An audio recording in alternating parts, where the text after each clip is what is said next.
Curso de Educação Mediúnica, livro 2, com Tatiana Benites, baseado nos livros da Federação Espírita do Estado de São Paulo, FEESP.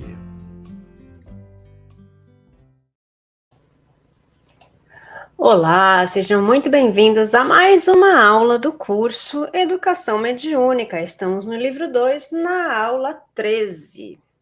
E hoje a gente vai falar sobre as evocações de pessoas vivas e telegrafia humana. Então, vamos lá. A encarnação dos espíritos não constitui obstáculos à sua evocação, mas é necessário que o estado do corpo tenha condições para o desprendimento de seu espírito. Isto é, que deva estar dormindo ou cochilando. Essa informação está no Livro dos Médiuns, segunda parte, capítulo 25, item 284. Independentemente de sua evocação, um espírito encarnado pode comunicar-se em reuniões mediúnicas, embora ligado ao seu corpo físico pelo laço fluídico, perispirítico, que influencia a comunicação. Um espírito encarnado não pode comunicar-se em dois pontos diferentes ao mesmo tempo. Dizem os espíritos o que somente é possível ao desencarnado. Isso está no Livro dos Médiuns, segunda parte, capítulo 25, item 284, no parágrafo 46. Pode evocar-se um espírito cujo corpo ainda se ache no seio materno? Perguntou Kardec. No Livro dos Médiuns, segunda parte, capítulo 25, item 284, no parágrafo 51. Não, responderam os espíritos amigos. Porquanto ele se acha em estado de perturbação que aumenta à medida que se aproxima o momento do nascimento. Os ensinamentos posteriores da doutrina, especialmente os de André Luiz e Emmanuel, mostram que este estado de perturbação depende do estado evolutivo do espírito reencarnante, de sorte que a resposta acima é relativa e não absoluta. Recomendam os espíritos não evocar crianças de tenra idade, nem pessoas gravemente doentes, nem ainda velhos e enfermos, pois todos nessas condições têm seus corpos enfraquecidos. Conta Kardec que um espírito afirmou que seu corpo sofria fadiga quando evocado. Disse: meu espírito é como um balão cativo amarrado a um poste. Meu corpo é o poste que estremece com as sacudidelas do balão. Isso está no Livro dos Médiuns, segunda parte, capítulo 25, item 284, no parágrafo 55. A telegrafia humana, dizem os desencarnados, será um dia o meio universal de correspondência quando os homens se depurarem a fim de que seus espíritos se desprendam da matéria. Isso está no Livro dos Médiuns, segunda parte, capítulo 25, item 285, parágrafo 65 e 66.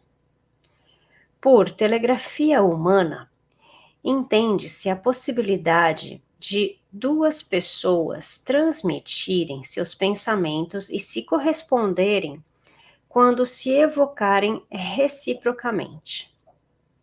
O pensamento é a linguagem universal dos espíritos, e o homem certamente a ela chegará com sua evolução moral e espiritual, reduzindo progressivamente a influência da matéria sobre a sua natureza espiritual.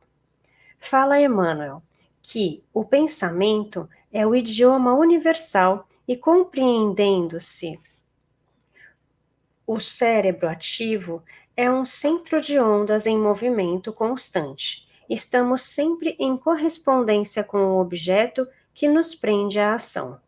Todo espírito, na condição evolutiva em que nos encontramos, é governado essencialmente por três fatores específicos, ou, mais propriamente, a experiência, o estímulo e a inspiração. Tais condições permitirão ao homem participar um dia da linguagem do pensamento. Então, essa primeira parte fala aí dessa parte de evocar espíritos já encarnados, né? Então, é possível? Sim, é possível. Quando nós estamos dormindo, né? Quando a pessoa está dormindo, a gente pode evocar o espírito desta pessoa. E podemos comunicar de onde nós estivermos. E também ele fala sobre se pode evocar, né, as crianças ainda no seio materno, ou seja, a criança ainda na barriga da mãe, né? Não, não é indicado. E a telegrafia humana, né? Então, sempre tem essa coisa de quando nós vamos poder nos comunicar através dos nossos pensamentos, né? E a gente, pelas nossas ondas de vibrações, a gente já se comunica através dos nossos pensamentos, mas ainda falta muito para a gente conseguir fazer essa telegrafia completa, né? Entender completamente o que o outro quer dizer somente com o pensamento dele. A gente faz isso no plano espiritual, no entanto, aqui encarnados, a gente ainda precisa de muito mais evolução para conseguir chegar nesse patamar. Mas, segundo os espíritos, nós chegaremos um dia a esse conhecimento, né, e a essa ação. Nós um dia nos comunicaremos por telepatia. Então, que a gente consiga entender, pelo menos, como é esse processo nesse momento. E a segunda parte desse estudo de hoje tem o tema Os Falsos Profetas. João Evangelista, em sua primeira epístola, no capítulo 4, versículo 1, preceituou: Amados, não creiais em todos os espíritos, provai antes se eles são de Deus, porquanto muitos falsos profetas têm se levantado do mundo.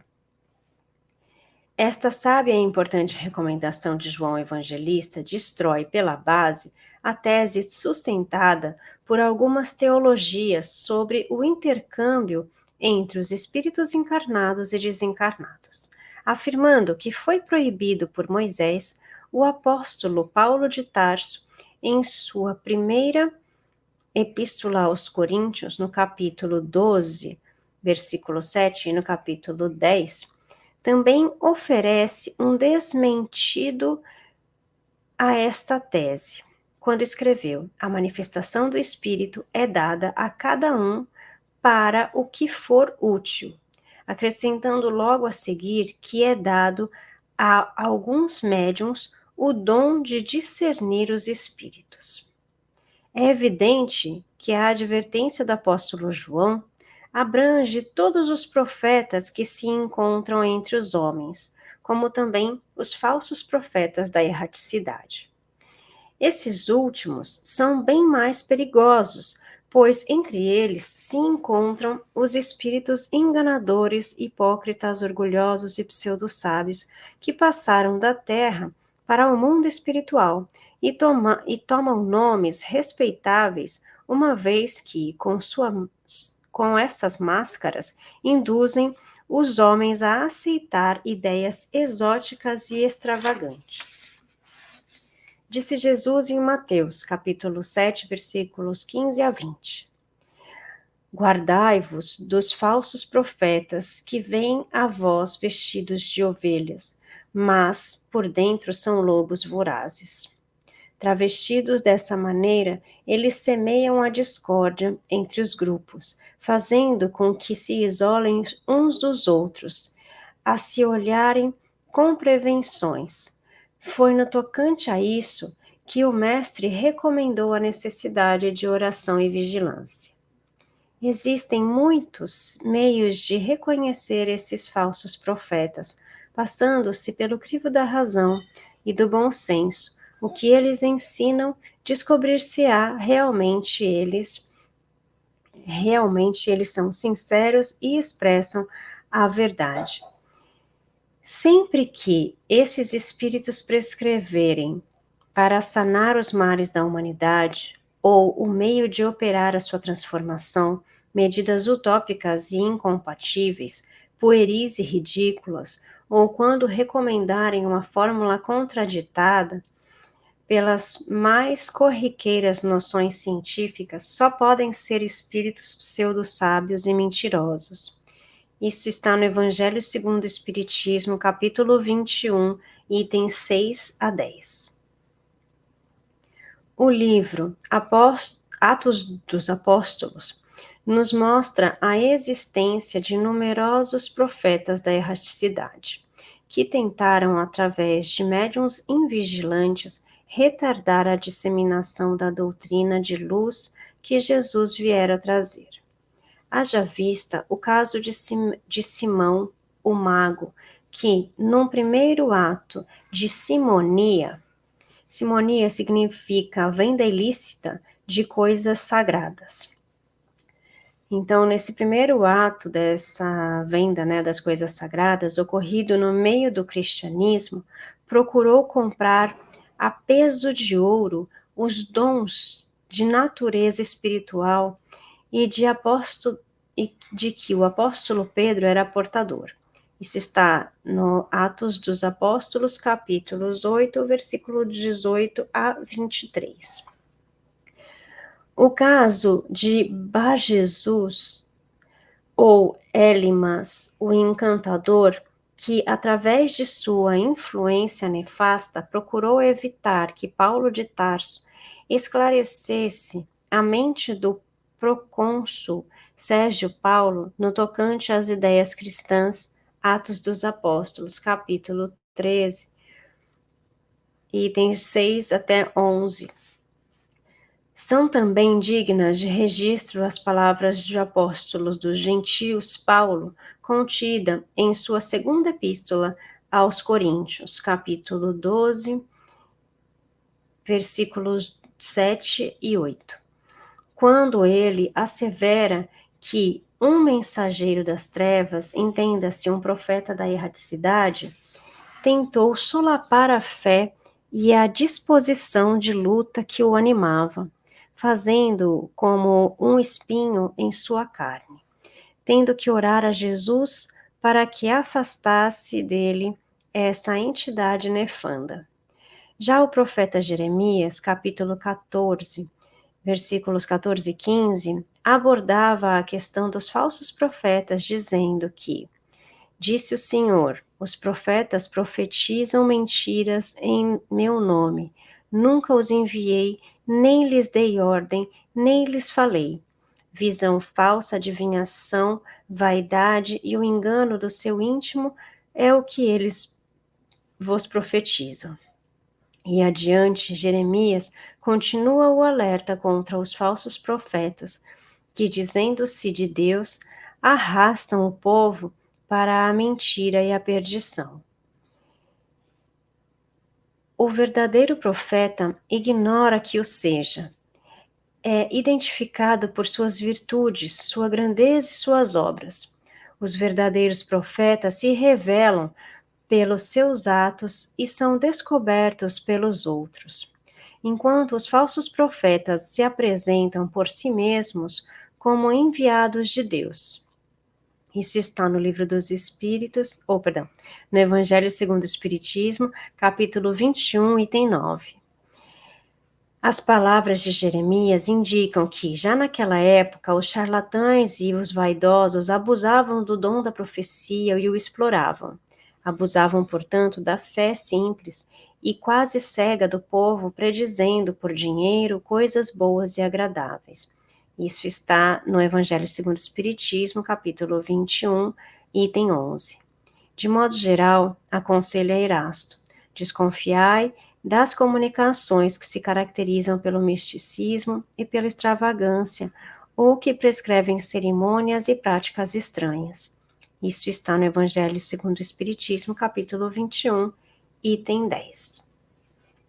Então, naquela época, já dizia que existiam pessoas que se utilizavam das suas mediunidades né? Não era esta palavra que eles utilizavam, mas era isso que eles queriam dizer, né? Se utilizavam desses dons sagrados, né? Para fazer predições, para prever os futuros, e por dinheiro, essas pessoas acabavam enganando os outros. Então, até hoje, isso ainda acontece. Então, o que que a pessoa quer ouvir? Ela quer ouvir que ela vai ser feliz, que vai acontecer coisas boas com ela. Então, existem ainda pessoas que trabalham desta forma. O que a gente precisa entender é que sempre irão existir essas pessoas, mas a gente precisa saber diferenciar como são essas mensagens, se as pessoas recebem dinheiro por isso. E dentro da doutrina espírita, nós não aceitamos cobrar pela mediunidade, não é aceito essa prática de ganhar dinheiro com a mediunidade. Então, a gente segue o dai de graça o que de graça recebestes. E, no entanto, algumas pessoas, em alguns locais, podem estar se utilizando de misticismo para revelar algumas coisas, mesmo sem cobrar, mas assim, trazendo mensagens que às vezes não são verdadeiras, ou são partes verdade, partes não, talvez por um desequilíbrio da mediunidade, ou por um desequilíbrio moral, né? Então a gente precisa tomar bastante cuidado com as mensagens que a gente recebe. Às vezes pode ser um despreparo do médium, e a gente não pode acreditar em todas as mensagens que nós recebemos, mesmo dentro de um centro espírita. Como diz Kardec, a gente precisa ter uma fé raciocinada. A gente precisa, então, ver, dentro da nossa razão, o que está certo naquela mensagem, o que não está, se pode realmente ter sido aquele espírito que escreveu ou não. A gente precisa ter essa como se fala? Saber diferenciar uma mensagem da outra e um espírito do outro. E isso vem com o preparo e com a educação mediúnica, tá?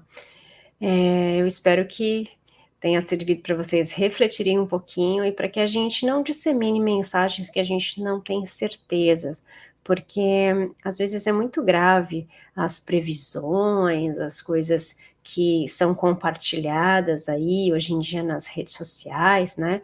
E é uma responsabilidade nossa também de não passar adiante aquilo que nós achamos que não é verdade. Então, gente, que isso sirva de lição para todos nós e que a gente consiga se encontrar na próxima semana. Um beijo, fiquem com Deus. Curso de Educação Mediúnica, livro 2, com Tatiana Benites, baseado nos livros da Federação Espírita do Estado de São Paulo, FEESP.